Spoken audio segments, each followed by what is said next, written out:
Have you ever noticed how sometimes when someone truly wants something, whether it's a promotion, maybe a personal win, or just some really deep desire, they seem to get this uh, tunnel vision. Oh, absolutely. It's like the sheer intensity of their ambition makes them completely miss the glaring ethical stuff, the obvious moral lines right there in front of them. They rationalize, they justify, and sometimes, honestly, they just seem genuinely unable to see the wrong in what they're doing. Even when the consequences for other people are, well, staring them down, it's a powerful, almost frightening kind of blindness, isn't it? It really is. A kind of selective perception driven by desire. Okay, so let's unpack this. Today, we're diving deep into some truly timeless wisdom, exploring this exact thing, the huge ripple effects of our choices, especially when those choices are driven by overwhelming ambition and desire. Right. Our source material isn't some modern psych text, but ancient verses from a work known as The Ruin of Families and Dharma. A very potent source. Yeah, and our mission in this deep dive is basically to unpack these really profound insights.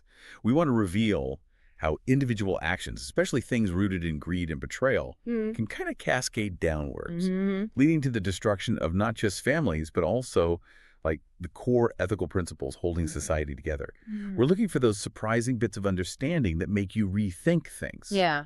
And these verses, I mean, they're ancient, but they resonate today with this almost startling relevance, don't they? Totally. They offer a window into these universal human tendencies, these ethical dilemmas that really go beyond any specific time or culture. Yeah. When we talk about the ruin of families and Dharma, we're tapping into this deep well of traditional thought. It's thought that's grappled with this complex interplay, between individual choices and the collective good for, well, millennia. It's a text that doesn't just point out problems. Wow. It tries to illuminate the underlying gears, the mechanisms of societal decay, but also the potential for moral clarity. What's truly fascinating here, and what really jumped out at me reading these, is how starkly they show this human tendency.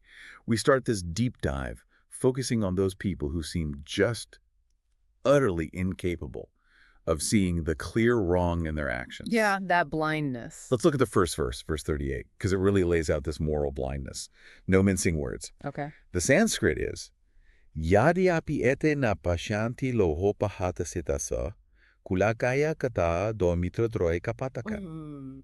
And its direct meaning is, well, it's quite powerful. Though these men, with their hearts overpowered by greed, see no wrong in destroying their families or in betraying their friends. It paints such a vivid, almost unsettling picture, doesn't it? It really does. This isn't just about doing something wrong. It's about a fundamental failure to even perceive it as wrong. Exactly. And what's so incisive about this verse is how precisely it links that internal state being, loa pahara satasa, having your heart or mind overpowered by lopa, which is greed. Right, Loba? To an external, observable failure of moral perception. It's not just that they choose to ignore what's right. The text implies something deeper, like an impairment. A kind of internal cataract, maybe. Wow, yeah. This loba prevents them from recognizing dua, that's wrong, or fault, and padakam, which is, sin or moral transgression. The big stuff. Yeah, the really big stuff. In actions that are objectively destructive. Think about Kulakaya destroying families and Mitradroha betraying friends. Foundational things. Exactly. These aren't minor slip-ups. They're fundamental breaches of trust, of loyalty. Yet the text suggests that for those consumed by greed, these basic wrongs just don't register. Their moral compass isn't just off, it's like it's frozen or just completely obscured by the sheer force of their desire. That's a truly chilling thought, though. Yeah. The idea that your own desires could be so strong, they literally make you incapable of seeing objective wrong, like a form of self-inflicted blindness. I started thinking, if someone is truly blinded like that, how do they even begin to see their own blindness? Are there subtle signs, maybe? Or is it something only other people can really point out?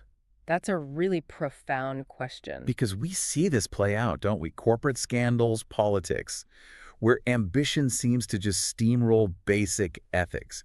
What does this mean for, any path towards fixing things if the person doesn't even see the problem? That's the core of it, isn't it? It touches on self-deception. The text implies this state is often self-reinforcing.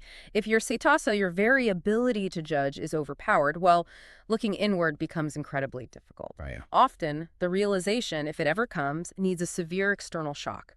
a big consequence, something that shakes their system. Like hitting rock bottom. Exactly. Or in many traditional stories, such a person might only see the wrong once they've lost everything. Or maybe when someone they truly deeply trust, someone not blinded, confronts them with the undeniable truth. Ah, okay. An external mirror. Precisely.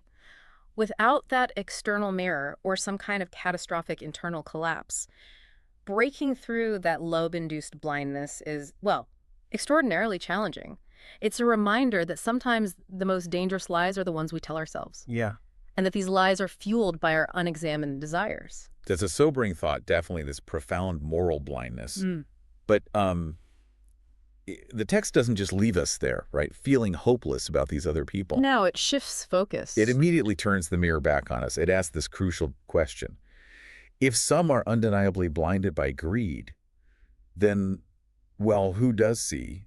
And maybe more importantly, what responsibility do those people, the ones with moral clarity, actually bear? The very next verse, verse 39, it introduces this crucial distinction. It shifts the perspective from just watching the flawed people to like a direct personal call for moral action. A very important turn. In Sanskrit, and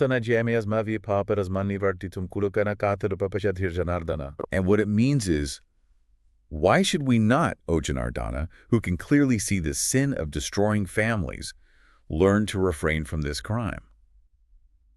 This is such a powerful pivot, isn't it? Absolutely. It goes from observing others who are blind to this direct personal appeal for conscious moral choice. Making a choice. It's a truly pivotal moment in the text. We shift quite abruptly from the third person, these men, to the first person plural, we, as Mavyu. Us. Yes, us. This isn't just a casual observation. It's a deep moment of self-reflection, of accountability. The key phrase here is papashedfir. Okay. It literally means those who clearly see or those who perceive distinctly. They see the papad, the sin of family destruction. Unlike the people in the last verse, these are people whose moral vision is intact. It's sharp, unclouded. They get it. They get it. They have the clarity to understand how destructive these actions are. And the direct address to Janardana, it isn't just a name. It's a respectful, earnest appeal. Maybe to a divine principle, maybe just a guiding ideal. It signifies this profound plea for righteous action. A deep commitment to uphold ethical principles, even when it's hard. It underscores that seeing the wrong brings with it this inherent responsibility to act differently. It's a direct challenge to just sitting back. So it's not enough to just, like, intellectually know something is wrong. There's an active choice demanded by having that clarity. Exactly. That's what really struck me. It's a difference between being a passive observer of, things falling apart and becoming an active participant in upholding what's right. Well said. But, I mean, in today's world, things can feel incredibly complicated, right? Lines get blurred, personal gain is often well celebrated. What are the actual costs or challenges of making that choice to refrain, especially when it goes against the flow or against what seems like your own self-interest? Right. Standing up for what's right when maybe everyone else is benefiting from the wrong. That can be incredibly isolating, maybe even damaging professionally. Absolutely. And the text implicitly acknowledges that making this choice isn't easy. When you choose to nivartitim, to refrain, to turn away from actions like destroying families or betraying friends, you might be choosing a path that's less profitable, less popular. It might even actively put you at odds with some powerful forces. Sure. That appeal to Janardana, in a broader sense, it signifies this internal call to integrity, even if it comes at a personal cost. It demands moral courage. It's about aligning your actions with your clear perception of truth, even when doing so is uncomfortable or, inconvenient. This commitment is really the foundation of individual dharma, aligning yourself with righteous action. And it implies a willingness to maybe endure hardship for the sake of upholding those principles. It's a potent reminder that true strength often lies not in what you gain, but in what you choose not to do, what you refuse. That's a powerful call to action. It certainly makes you think about your own agency, your own choices. But the ripple effect doesn't stop there at the personal level. No, it broadens out. This isn't just about individual failures or choices, though those are key. These verses reveal a much larger, maybe even more devastating impact. What happens when families are truly broken? When those bonds are just shattered by greed and betrayal? The consequences, according to these ancient texts, they reach far beyond just the people involved. The text takes us to this really chilling outcome in verse 40.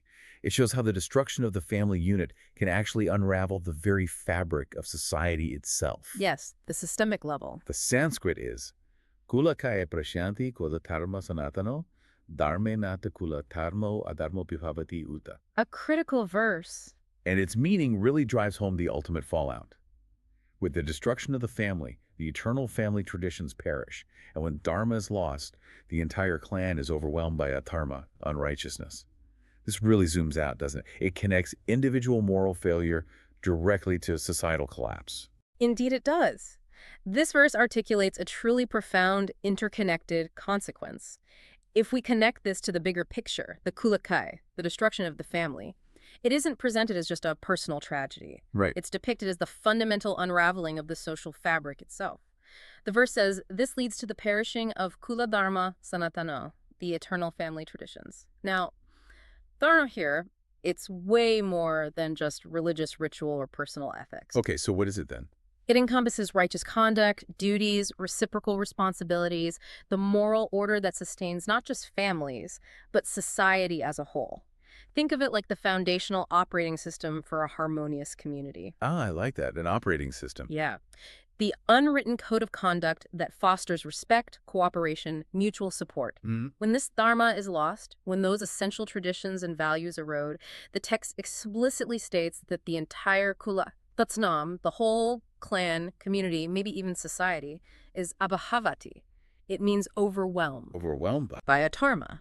Adharma is the opposite of dharma. It signifies unrighteousness, chaos, moral decay, a complete breakdown of order. That's such a powerful way to frame it.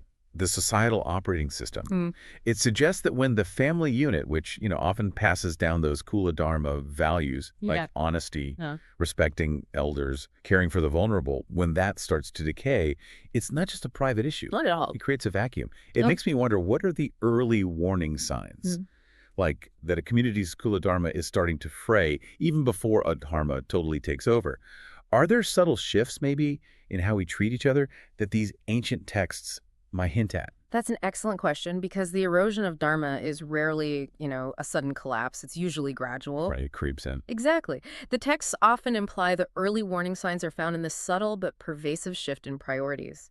A growing emphasis on individual gain over collective well-being, a decline in respect for established norms or institutions, an increase in just casual deceit or broken promises, a weakening of the bonds of trust. Okay, so things we might actually see around us. Precisely. When people become disengaged from their responsibilities or when compassion starts to fade, you begin to see the cracks.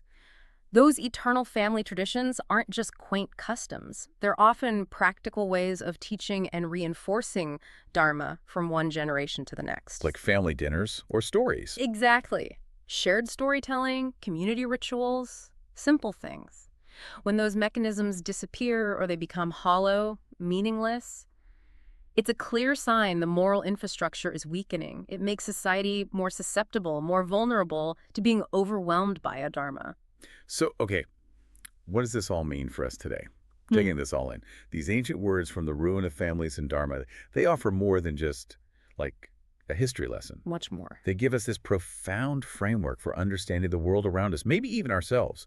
We've journeyed from the blinding power of individual greed through the crucial responsibility that comes with moral clarity. Yes. To the really far-reaching societal consequences when those foundational values start to crumble.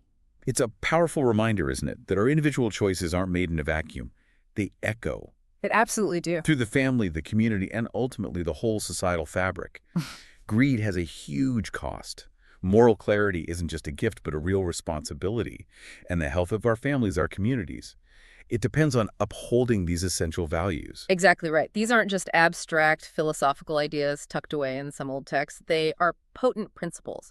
They invite personal reflection, and they really demand conscious action.